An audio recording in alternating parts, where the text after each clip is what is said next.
Hi guys, welcome to the top 10 things you didn't know about Summoners War. Number 1. So let's start off with the basics. How to lock your monster and set your rep monster. This is incredibly simple, but if you don't do it, you might accidentally feed your monster, and no one wants that to happen. Let's lock my Ifrit. On the info tab, you'll see a little gear icon right here. Click on it and you'll see several options: set rep monster, lock monster, or unsummon monster. Click lock monster. Note that if you click X, nothing will happen. And if you click back into it, it'll be as it was before. So click lock monster and click change. Now you can see the little lock icon right there, which means that it cannot be fed. And to know whether it can be fed or not, if you try to power up your monsters, let's power her up, anyone that's locked will be grayed out. And you can't feed them.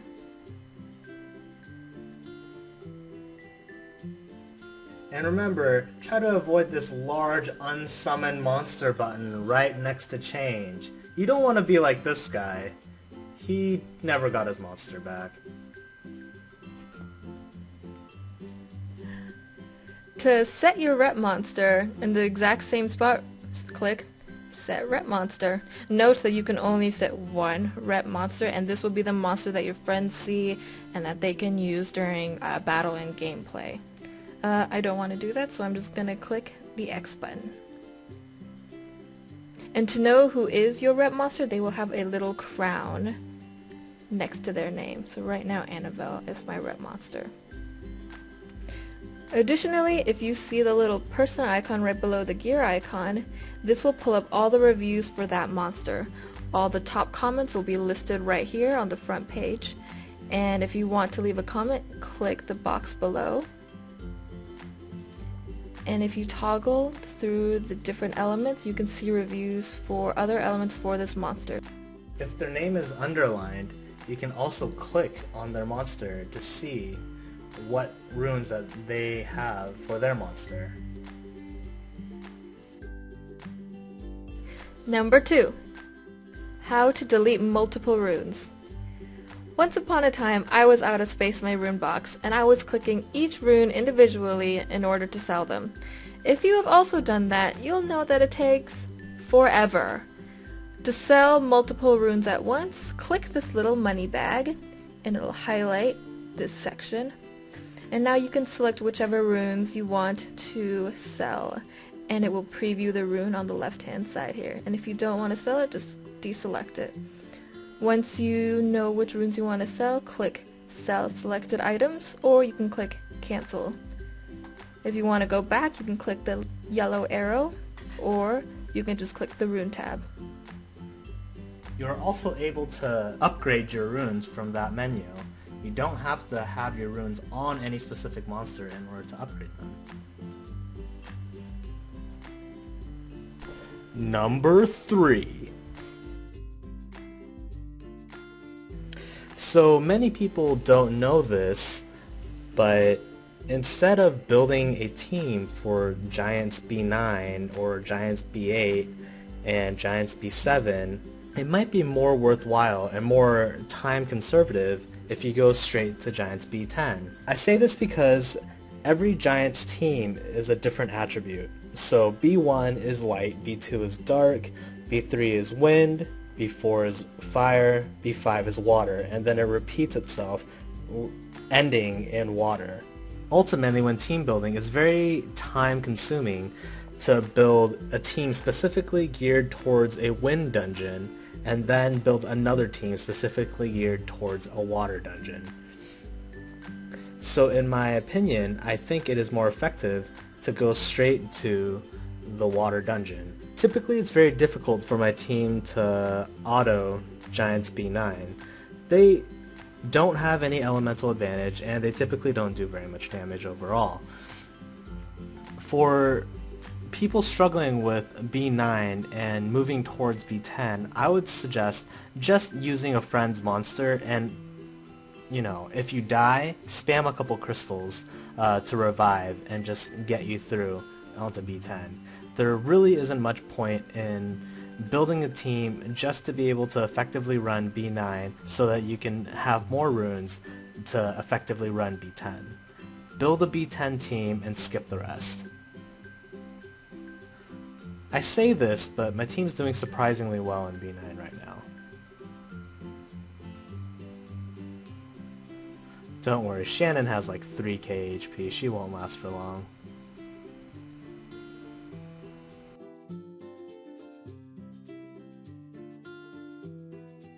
So as you can see, it's a lot more effective for me to fight a water team here, and it significantly increases my chances of winning versus B9, which is significantly more difficult for my team.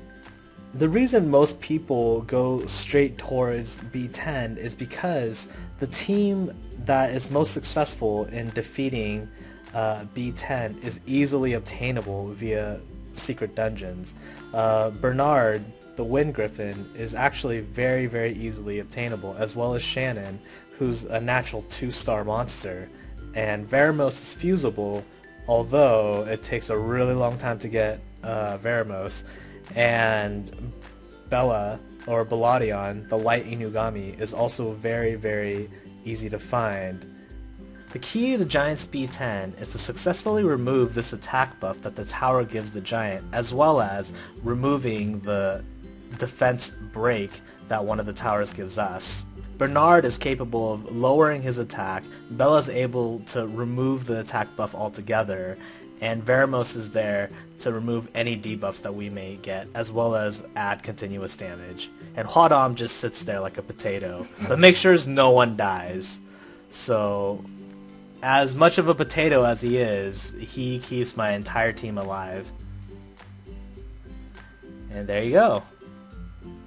Number 4. Make sure to utilize your magic shop, because sometimes you have really, really great things in here.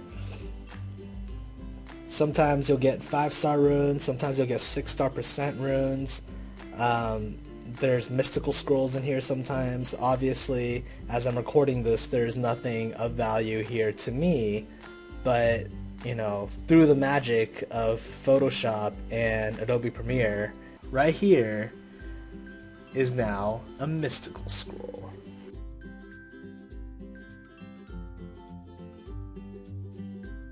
Number 5. How to get a natural 5-star. So many people don't know this, but there is a foolproof way to get a natural 5-star. First, you have to be in a channel that no one is in. I personally like to go to 8742 just because it's the easiest number to remember. Alright, so many theorize that the best time to summon is between 10 a.m. and 11 a.m. global, which is Pacific Standard Time. Now, sometimes 8742 doesn't always work. This is where the tricky part comes in. While it is great to be in a channel that no one is in, the best and most optimal solution to getting a natural 5-star is by being in no channel. It is a fine line between Wi-Fi and no Wi-Fi. And then when you click summon while you're in no channel, you're guaranteed to pull a natural 5-star while summoning between the hours of 10 a.m. and 11 a.m. global time. Just kidding. Actually, summoning a natural 5-star is all RNG based. There's no real way to summon a natural 5-star. Clearly, when summoning, whether you're doing a crystal summoning or not, there is no timing window. I mean, everything is speculative. Like, maybe there is a timing window. Maybe it's all unique to each character. No one really knows. But at the end of the day, it is all just randomly generated. It's based on random numbers. You know, in order to get a natural 5-star, you just have to be extremely lucky. So be patient. It took me an entire year to get my first one. So don't feel like any gameplay is gimped or limited because you don't have a natural 5-star. There are plenty of natural 2-stars, natural 4-stars that are as strong, if not better, than many natural 5 stars. But the real number 5 is how to change your profile picture. So many people don't know how to change their profile picture. If you do have a Hive account, you just click the Come to Us Hive.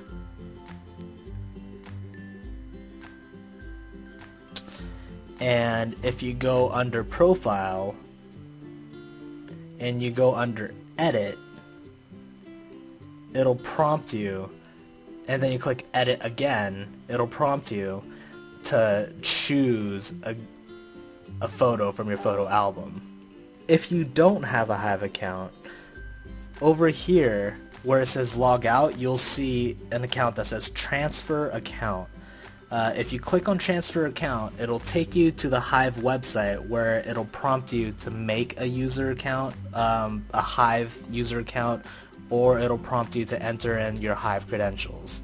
After you enter in your Hive credentials, you'll be able to pair your current account to your Hive account and then change your profile picture through the Hive account. It's a very backward system. The UI is very terrible. When signing up for a Hive account, the icon is extremely small. Number 6. Using a friend's rep monster more than once. Have you ever wished that you could reuse a friend's rep monster without waiting the 24 hours? Well, you can, for only 3 easy payments of $19.99. Just kidding. All you have to do is delete and re-add your friend as many times as you want. So let's go to your friends list. And so Zeus's rep monster is Wunsa. And if we go to battle, let's go to...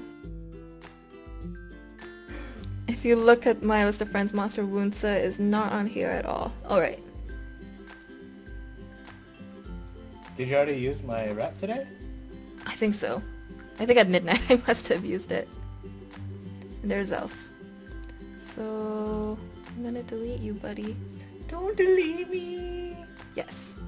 No. Oh, if you didn't know, that's how you delete someone. Click the little gear icon.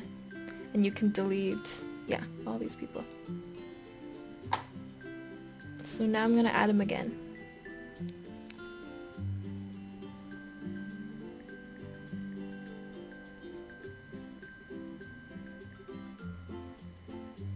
Done. Yes. Okay, now the important part is your friend has to accept the request or this is not going to work. So make sure you either have a very good friend or I see other people doing with their alt accounts quite frequently.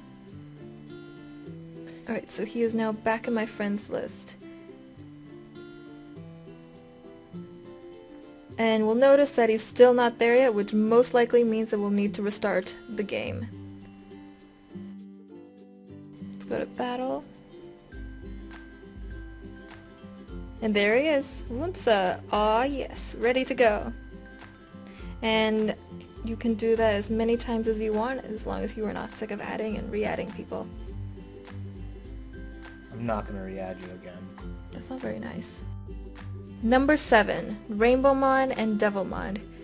If you want to feed your Angelmon to a Rainbowmon, note that Rainbowmon are light monsters and Devilmon are dark monsters. If you click on the Rainbowmon, you will see that it has the icon showing that it is a light monster.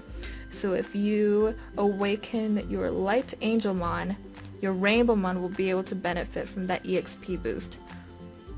This is on the list because I did not know that for the longest time, and I fed my Angelmon, or I fed my Rainbowmon random Angelmon because I did not know that it had an element associated with it. Number 8. Where to farm for mana and EXP. Different dungeons give different amounts of experience and mana. If you are farming for EXP, go to the storyline dungeons. And so that will be the Garen Forest, Mount Sis, Mount Way, etc. Faimon and Aiden dungeons are some of the best dungeons to farm depending if you have better wind or water monsters. If you don't have a decent farmer yet, Ramagos is easy to invest in and can farm Haidini Hell level 5, which is all water monsters. If you are farming for mana, Kairos Secret Dungeons is where it's at. They usually drop 2,000 to 5,000 mana stones depending on what stage they're at. So right now, Come To Us is having a Penguin Night secret dungeon, which is lasting all weekend. Even if you don't want a lot of Penguin Nights, they are a really good resource for getting a lot of mana if, say, you need to buy something from the shop or you don't have enough mana to upgrade your monsters, etc. Or you can just get a lot of Penguin Nights. That's cool too. Typically during double mana stone events, secret dungeons are excluded because they already give so much mana. So you can't benefit from secret dungeons when there's a double mana event going on.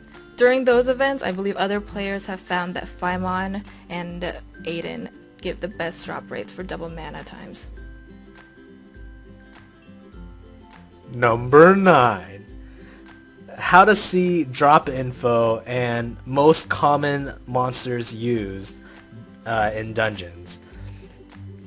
So many people might not know this, but Come To Us and Summoner's War have built in a couple different menus for you to see your own statistics. The first one would be your arena defense. If you go under battle log and you click down here by your name, you'll be able to see all of your statistics. Wow! I have a 52% win rate? That's ridiculous. They're clearly lying, because when I get into conk it becomes like 16, so this is clearly no. I don't believe that for a moment. So if you wanted to see what dungeons drop what runes, if you click on the dungeon, the story dungeon, and you go under drop info, you'll be able to see the rune set as well as the monsters that you could possibly get.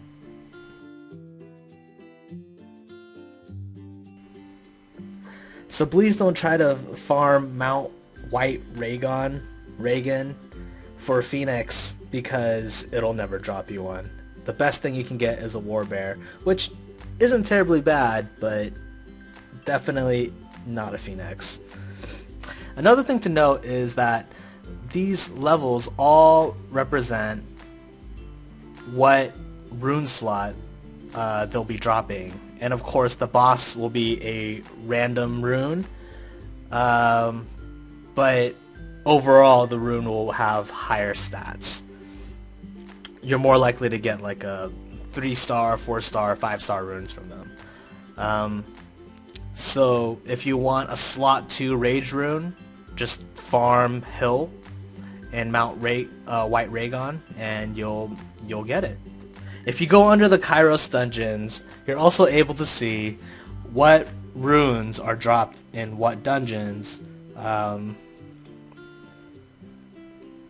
including the event monsters. So, Hall of Heroes, you're able to get Hall of Hero pieces, Rainbow Mon Garden, Water, Dark. You're also able to see the most commonly used monsters in order to successfully defeat them. So for Dragons B10, you'll have Veramos, Bella, Vertiheel, Sigmarius being the top 5 most used. There's actually 4, and Amon. And then in Giants, you can scroll here to select the level. So for Giants B10, the easiest monsters to obtain would be Acasis, Shannon, Baladion, Bernard, and Veramos, and they're also the most commonly used because they all work very well together. And if you go to TOA, you'll be able to see the reward info for each level here. Number 10. So many people don't know that you can actually quit guild battles before having all of your monsters die right before you. Damn, what is this chick? You know that this person's a dude that's just trying to get some friends. Alright, so let us pick someone that is probably out of our league. I do not think that we will win against this team, but we will try. We will try. So we're probably going to lose. After losing Vertiheel, we'll probably not be able to recover from this match. Because this is my second sword, I don't want to end up losing some of my best monsters. So what I can do is if I come over here and click on this little gear icon, I should be able to quit battle, and I should be able to lose this battle, but still keep my monsters intact. And this will allow me to use Tyrone and Tessarion in the next battle, should I choose to. So that'll conclude our video for today. Please let us know if there are any other tricks that you would like to include in future videos. We can definitely incorporate them and showcase them. Let us know if there are any monsters that you're particularly curious about, like maybe say him or whoever. And please give us a like, please subscribe. You can check out some of our other videos located here on the screen, and we look forward to seeing you next time. And until next time, bye. Bye! Number 9. How to see rewards for dragons, giants, dungeons, and teams. That's not a very good... This is a very bad title. Number 9. How to see drop info and team compositions. And team composition? Shut up. Number 9. How to see giants... Fuck. Number 9. How to see... Why are you laughing so much? We're trying to make a video here. Game face. Game face. Number 9. My voice can't take this abuse.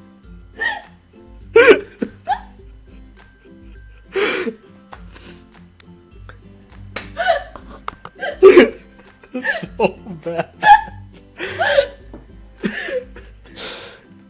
I personally like to go to 8 I can't even say it with a straight face. Game face. Game face. Poop on you. Poop on you, Hecka. Fuck, what is this? Alright. Some of our other videos located here on the screen, and we look forward to seeing you next time. And until next time, bye. Bye! Ah! Good God! Gotta warn somebody before you sneak up on them.